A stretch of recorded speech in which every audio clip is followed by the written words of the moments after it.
want to move with the short sleeve shirt. Sir. Yes, sir. Always good to see you. Good to see you. Thank you. Say hi over here. How y'all doing?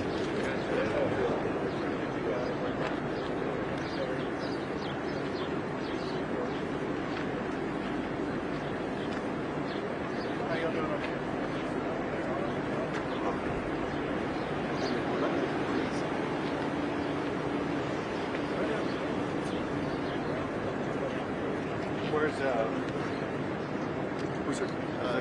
Where's the general? He's right here. And where's McCall?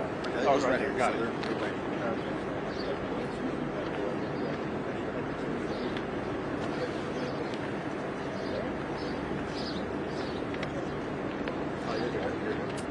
Thank you for getting out here. Thank you. Thank you.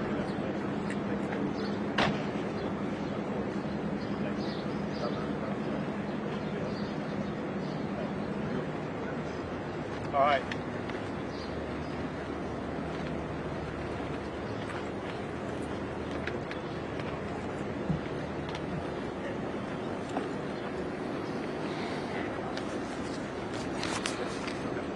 Yeah. I'm going to come into you after I talk. Okay. Right. And then Okay. I'm going to McCall and into you. Okay. Balance this out.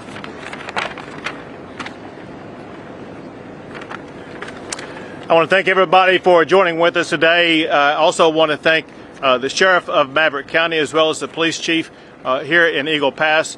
I had the opportunity to visit with them before coming out here, and I may be telling you a little bit more about some things that we shared in there.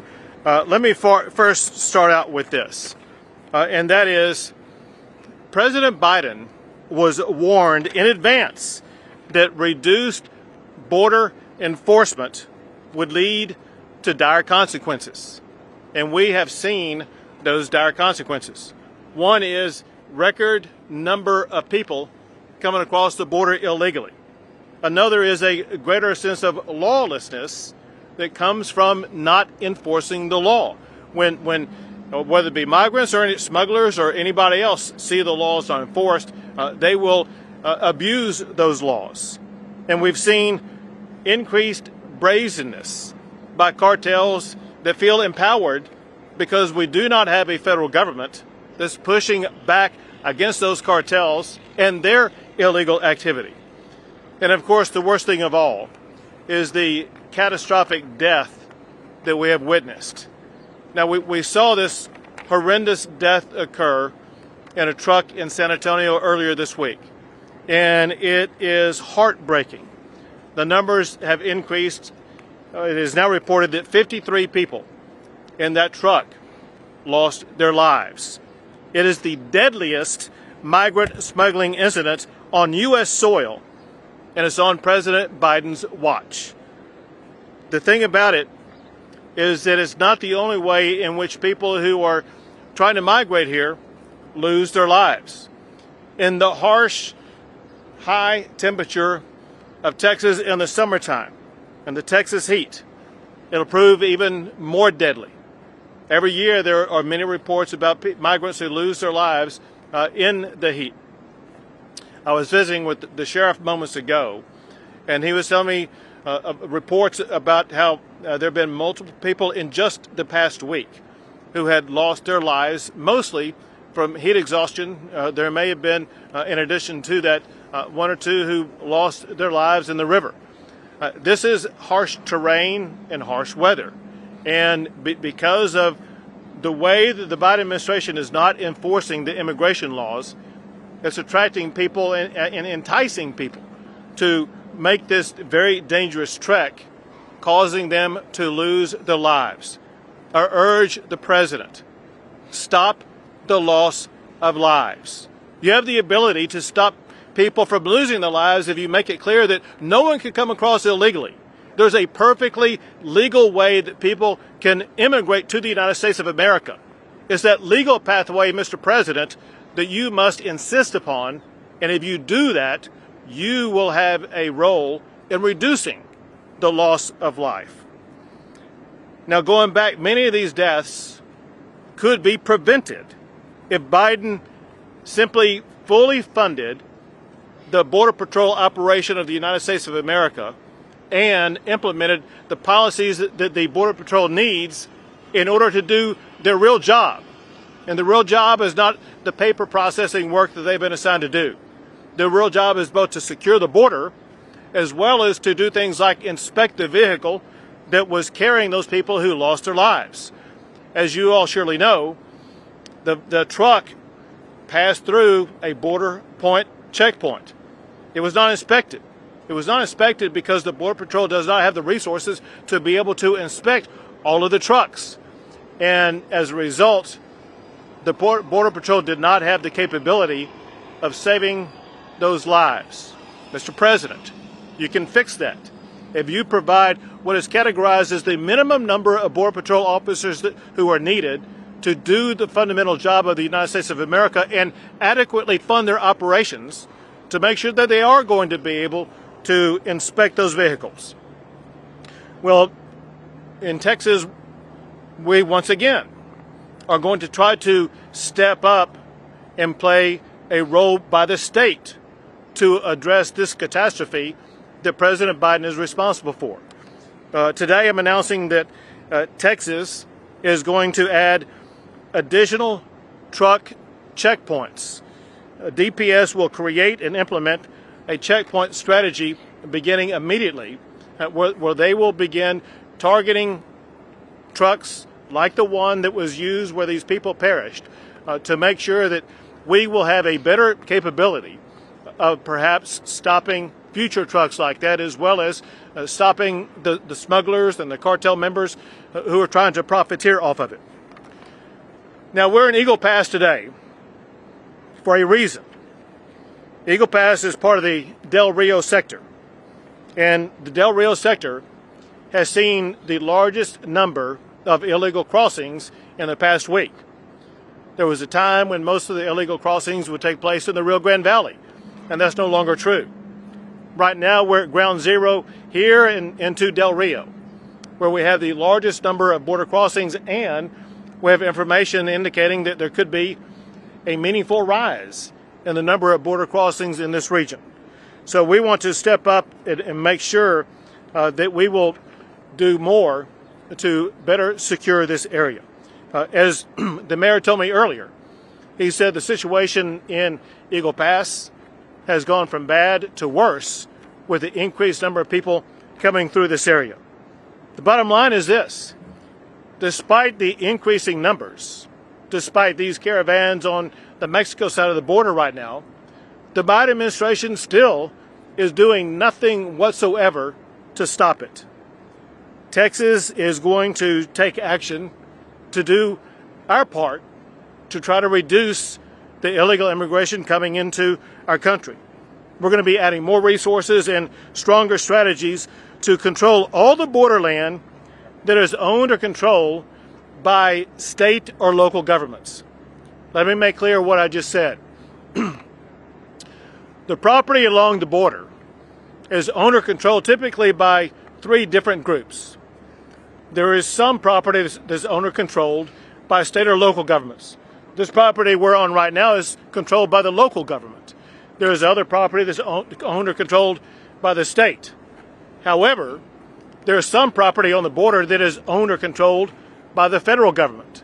If it's owned or controlled by the federal government, Texas does not have the authority or the capability to stop the illegal immigrants from going to that land. There's another area that we are working on, and that is private property. There are people, whether it be in this community or people up and down the border, who own property on the border. We are getting authorization from as many of them as we can for the state of Texas to be able to put up barriers, whether it be concertina wire or fences or other types of barriers, so we can prevent people from entering the United States and the state of Texas through that private property. Along these lines, I'm announcing a couple of new strategies that we're adding on to what we are already doing so that Texas can gain even greater operational control of the property owned by the state of Texas or local governments or private property owners. We are creating two strike teams the Texas Department of Public Safety is creating 2 strike teams to detect, deter, and apprehend unlawful crossings of illegal immigrants. 2 strike teams deployed. They will be deployed immediately right here in Eagle Pass. Each team will consist of 20 troopers. Additional strike teams will be deployed to high traffic crossing areas as needed. Separate, and in addition to that, the National Guard is taking additional action.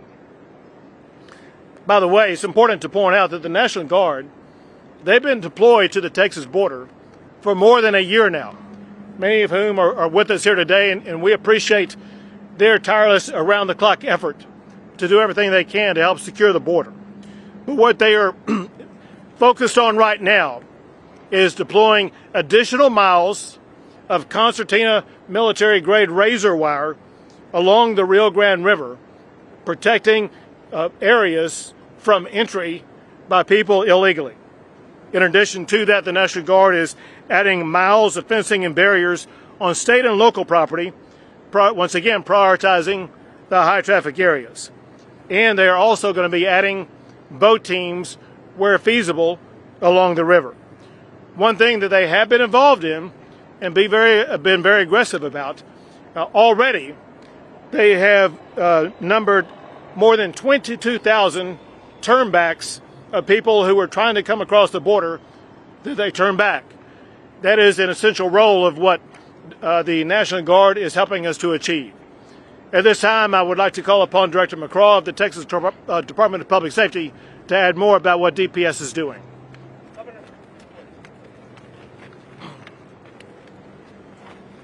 Thank you, Governor. As the Governor noted, Del Rio sector for the first time over a decade, and for the first time ever, is the central point for human smuggling for the nation as it relates to Border Patrol. The Del Rio sector, he mentioned, is where we operate in right now. This is what Maverick County is. It's the reason why he's having the press conference today after visiting with local officials, seeing what their needs are. And clearly there is, this unmitigated flow of people into this area. He's tasked, and we're doing right now, as he pointed out, 2 trooper strike teams already arriving in Maverick County. It will be supplemented by another 3 next week, and if we have to bring another 5, we will. And that number brings up to 200 already over the resources we have dedicated to it.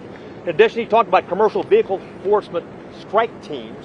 And that's our troopers that have authority to work commercial vehicle traffic, that are trained in it and have the expertise, along with civilian inspectors, along these smuggling corridors, not on the border, but the smuggling corridors that they use to move people always up into San Antonio, to Houston, to El Paso, other locations. We're going to have these checkpoints in these areas.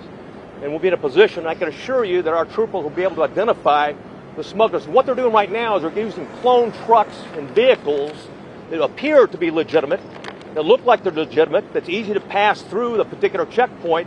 But I can assure you our troopers will be able to identify whether it's legitimate or not and take action at that point in time. That's a deterrent. And that's also to have an opportunity to save lives. Already, we've been able to identify 983 illegal immigrants in truck, tractor, semi-trailers thus far since the governor launched Operation Lone Star. Additionally, after talking to the chief and the sheriff, we're going to deploy strike teams of DPS special agents to conduct surveillance and look for these cloned vehicles, stolen vehicles that are staged along the highways used to smuggle people, further north, and also identify stash houses, which is very important to disrupting Mexican cartel operations. And predominantly those stash houses are in urban areas that are contiguous with Mexico. So that'll be another focus, Governor. And of course the brush teams, as we heard, they're penetrating some of the particular areas. They're working with landowners, getting access, and we'll put into these elite brush teams that we have with the National Guard and our troopers that are trained in special response tactics, and our special operation group as well. Of course, increased UAVs, Governor, we're going to put in here as well, and includes pilot resources to support helicopter operations, to support the surveillance activities, looking for stash houses. That's it. Thank you. And now General Seltzer from, there you are, go ahead, from the Texas National Guard. Good afternoon. The Texas National Guard continues to take unprecedented action, along with our partners here, to secure the border and protect Texas communities. In response to this crisis, we have in place over 60 miles of barrier along the Texas border in the form of fence or concertina wire. In Maverick County alone, which we are in, we have secured agreements with 55 miles worth of border landowners to put up fence. We are 50% complete on that task. We have also put over 8 linear miles of concertina wire, much of which you can see here, along the border in Maverick County. Working today with our partners, with the governor, with the mayor, we are going to expand that zone out, working with the community to get more land agreements, to extend concertina wire out in order to not only block, but to push any migrant or illicit activity outside away from this great city to where they can be apprehended. Additionally, we are increasing our boat teams. We currently have 70 boats and 48 teams, and we're continuing to grow those teams. You may see some of those boats operating on this river behind us today. And then finally, we just implemented our small unmanned aerial system program, or drone program.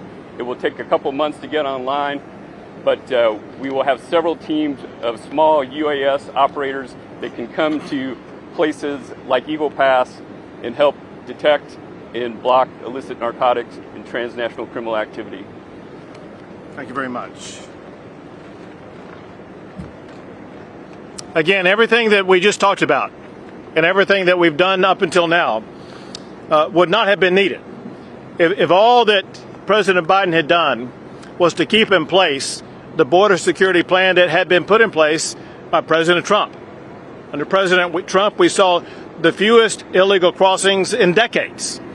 Under President Biden, we see all-time record highs.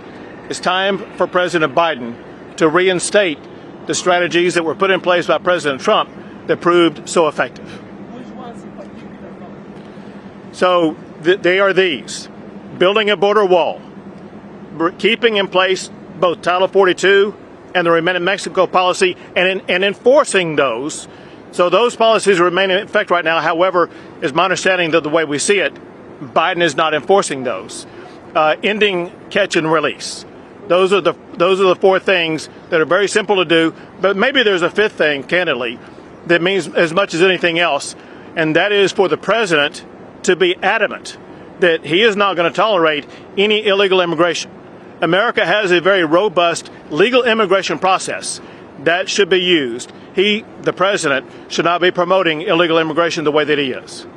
The state's overall plan when it comes to apprehensions, deterrence, and incarceration, because at the end of the day, we will have an increase in incarceration. Sir, and so part of the state plan was to arrest people who were violating state law. And I'll tell you what the numbers are, and the numbers will just continue to go up. We've made more than 16,000 criminal arrests, more than 4,000 criminal trespass arrests. We've made more than 14,000 felony charges.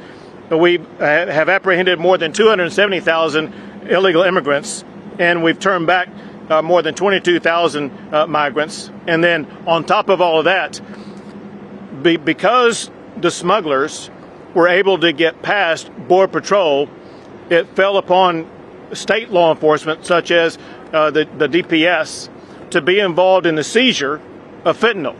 So Texas law enforcement has seized enough fentanyl to kill every man, woman, and child in the United States of America. Governor, back in April, you signed 4 agreements with 4 Mexican state governors on a goal to slow down the illegal drugs and the illegal crossings. It has not happened, especially in this sector. We already had 5-day span here where there are more than 7,000 migrants were encountered. We've actually been following these migrant caravans from Monterrey to Aviendes here to Puerto. They're crossing by the hundreds. What are you doing to hold the Mexican state governors accountable for not obeying the agreement you made with them? So the accountability may come soon, but we've been in discussion with our bordering neighbors about what they're doing. I will tell you this. Obviously, the state right across the border is Coahuila, and you talked about the numbers in Coahuila.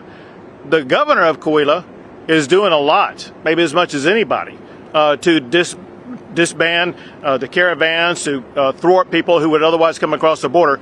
His challenge is the same as my challenge. and that's the president of his country. And as long as AMLO is advancing this and aiding this effort, it's hard for a governor to be able to stop it. Now you're saying that you are the sheriff of Penny County took 4 illegal aliens and brought them to the bridge and released them back to Mexico when Border Patrol was unable to. Do you support his action? I missed the first part of your question. The sheriff of Penny County took 4 illegal aliens that were captured in this county and returned them to the bridge here back to Sure. Mexico. The first thing I will tell you is that the sheriffs of the state of Texas play a vital role up and down the border, and there's a team effort by all of these efforts, and I applaud all of our sheriffs for having to respond into unprecedented conditions, and that's causing all of us to use unprecedented action. And so whether it's doing what that sheriff in Kenny County is doing or what we're doing, such as turning back more than 20,000 people, we all have our own tools and strategies that we use to either turn back or to return people across the border. While we wait for the Supreme Court to decide the New Mexico case, should they rule in favor of Texas, how much confidence do you have in the Biden administration that they will abide by that and reinstate it fully? So that decision will come out tomorrow, and we hope, obviously, that the Supreme Court will uphold the Remain in Mexico policy. But upholding the policy, obviously, is only on paper if the Biden administration does not follow that standard. For one, if they do not follow the standard, Texas can take legal action and go to court to hold the president, to hold Secretary Mayorkas and other operatives in the federal government in contempt of court if they fail to live up to that order. And that's exactly what we will be seeking to do. Now you're talking about 22,000 of homeless, small chunk, and 280,000 this sector has seen since October. We've seen it out here, numerous times. They're just migrants coming across the rocky edge of the border of the race fire. They're still getting in. So how is this really? Well, the way that is really effective is if you look at the overall numbers of, for example, the fentanyl that we've seized. Had we not been here, that fentanyl would not have been seized. Look at the number of turnbacks. Had we not been here, those are 22,000 more people who would have gotten in. Look at the arrests. 14,000 people arrested that would not have been arrested had we not been here, including the 4,000 for trespassing cases, and the list goes on. We're doing more than any state has ever done in the history of the United States. And I'll add on top of that, if you go back to the time of George Washington all the way up to the time of Joe Biden, Texas is the only state in the United States that's ever built its own border wall. And we are working with landowners as we speak right now to add more to that border wall. You're talking about all of these numbers, and you're talking about increasing the resources. Obviously, these numbers are astronomical. When we're driving out here from Del Rio, there used to be National Guard every couple of miles. We used to run into DPS, constantly. It seems like that's pulled back a lot. Broke Mill has all but emptied out. Where are the resources at? If you're saying that we're upping them, it looks like we're decreasing them along this thoroughfare. We are deploying them to strategic areas. Some examples, whether it be strike forces like what we announced here, we have other strategies in place that we're adding personnel to that are low water crossings, other strategies where we're doing things so that we as a state will occupy land either before the federal government does or before migrants do. So why have them there in the first place? Why not have them out deployed in these strategic areas? Why sitting along the highway? Were they not doing anything, or were they actually useful? They wherever they have been, they've been useful. It's just that, as you all have observed and reported, the facts are changing on the ground minute by minute. And what law enforcement and the military has to do is change their tactics on the ground minute by minute to deal with what's changing.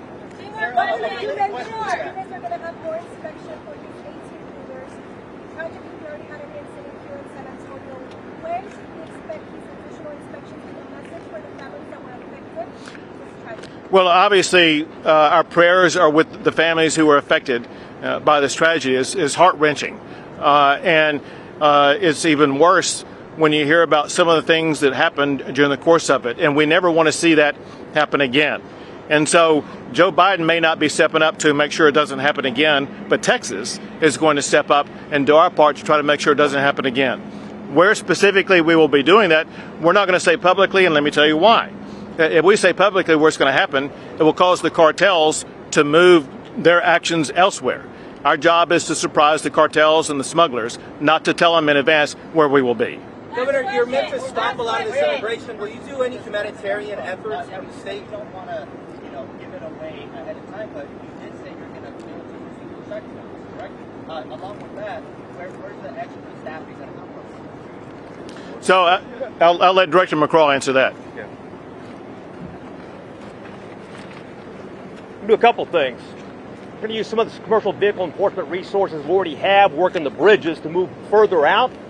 So we have an opportunity to target those truck, tractor, semi-trailers that are picking up people at stash houses and moving further on. Moreover, we're bringing commercial vehicle enforcement strike teams from around the state. So they'll be coming from outside our South Texas and West Texas regions to augment current operations.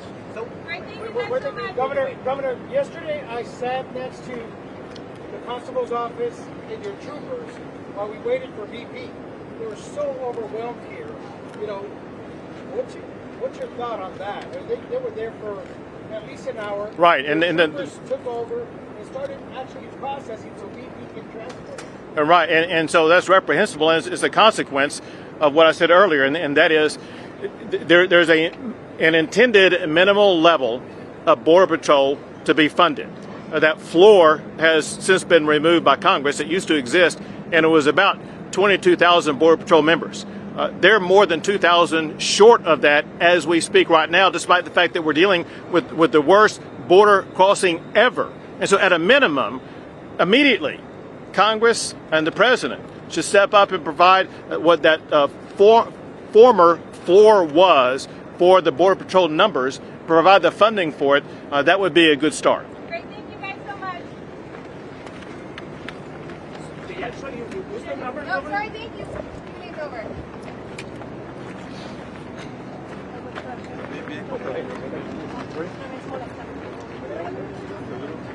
Guys.